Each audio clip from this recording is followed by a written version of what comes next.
சுதந்திர போராட்டத்தில் அவர்கள் எந்த பங்களிப்பும் செய்யவில்லை. அதாவது காங்கிரஸ் தலைவர் கார்கே சொல்கிறாரு. ஆர்எஸ்எஸ்காரங்க சுதந்திரத்துக்கு எந்த போராட்டமும் வரல, எந்த சிறைக்கும் போகலை, யாருமே போகலை அப்படின்னு இவர் சொல்கிறாரு. இவர் மட்டும் இல்லை, சீமானையாவும் சொல்லியிருக்காங்க, சில தலைவர்கள் கூட சொல்லியிருக்காங்க. காரைக்கால் மாவட்ட கடைமடை விவசாய சங்க தலைவர் சுரேஷ் என்பவர் புதுச்சேரி கவர்னருக்கு ஒரு மனு கொடுத்துருக்காரு. புதுச்சேரியில் அரசு பள்ளிகளில் வந்தே மாதரம் பாடாத பள்ளிகளில் தலைமை ஆசிரியர்கள் மீது அல்லது ஆசிரியர்கள் மீது நடவடிக்கை எடுக்க வேண்டும் என்று இவர் கூறியிருக்கிறார். மாணவர்களுக்கு நாட்டுப்பற்று பற்றியும் தேசிய திட்டங்கள் குறித்தும் விழிப்புணர்வு வேணும்னு இவர் சொல்கிறாரு.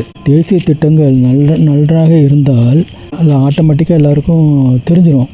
இந்த சுதந்திர போராட்டத்துக்காக எதுவுமே செய்யாத ஆர்எஸ்எஸ் தலைவர்கள் இன்னும் நிறைய, அதாவது சுதந்திர போராட்டத்துக்கு பயங்கரமாக உழைச்சி சிறைக்கு போயெல்லாம் இருந்திருந்தா இந்த நாட்டுக்கே அவங்க தான் ராஜாக்கள், நம்மளாம் அடிமைகள்னு சொல்லியிருப்பாங்க. அந்த மக்கள் எல்லாம் வாயை மூடிக்கிட்டு நாங்கள் சொல்கிறதான் கேட்கணுன்னு இந்த ஆர்எஸ்எஸ்காரங்க பிஜேபிக்காரங்கெல்லாம் சொல்லியிருப்பாங்க.